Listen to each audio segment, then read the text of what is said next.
வணக்கம். தலைப்புச் செய்திகள். தமிழகத்தில் அண்மை காலமாக ரவுடிகளின் அட்டகாசம் தலை தூக்கியுள்ளது. அவர்களில் முக்கியமான நபர்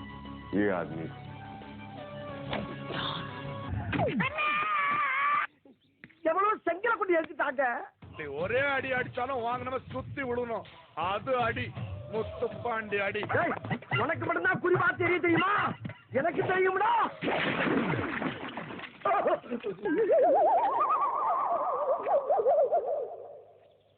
அட பரதேசி, நீ ஏன்டா குறுக்க வந்த?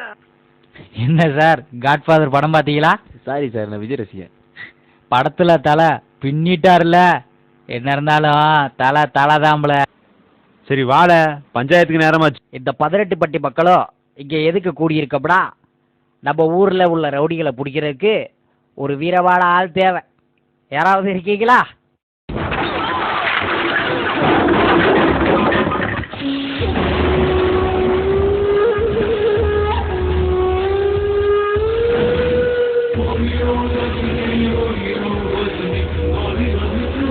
பாஸ், இவனா சரியில்லை. நான் வேணா கில்லி மாதிரி போய் அல்லேக தூக்கிட்டு வந்துட்டுமா?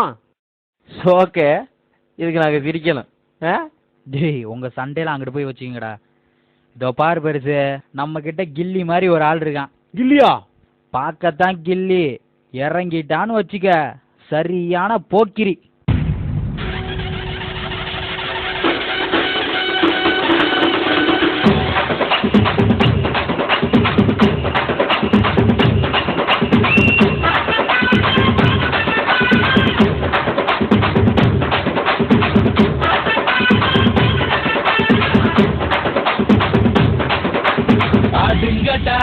என்ன சுத்தி நான் ஐயனாரு வெட்டு கட்சி பாட போறேன். என்ன பத்தி கேளுங்கடா வாய பொத்தி. பாடுங்கடா என்ன சுத்தி.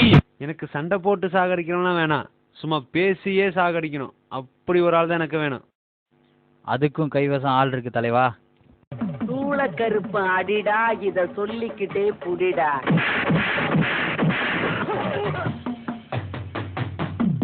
குந்தளக்கர கும்மா, இத வாங்கிக்கடா சும்மா.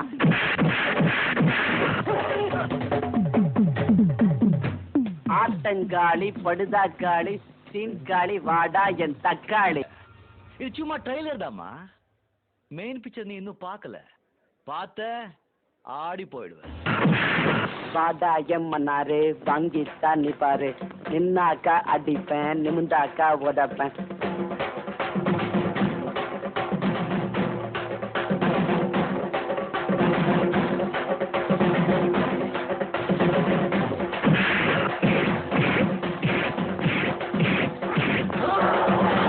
ஆதாயம் மச்சி வாழைக்கா பச்சி உடம்ப பிச்சி போட்டுடுதம் பச்சி.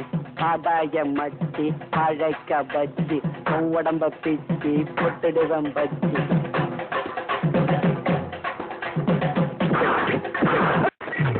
மச்சி ஆளு பார்த்தா எறும்பாட்டம் தான் இருப்பான், அடிச்ச இரும்பாட்டம் இருக்கும். ஒண்ணு விழுந்தவனை கேட்டு பாரு, இல்ல இன்னொருத்தனை அனுப்பிச்சு பாரு. என்ன இவனை மட்டும் கர்நாடகத்துக்கு அனுப்பிச்சோன்னு வச்சுக்கங்க, காவேரிய கையோட அள்ளிக்கிட்டு தமிழ்நாட்டுக்கு கொண்டாந்துருவா சார். இவன் ஒரு கில்லி சார்.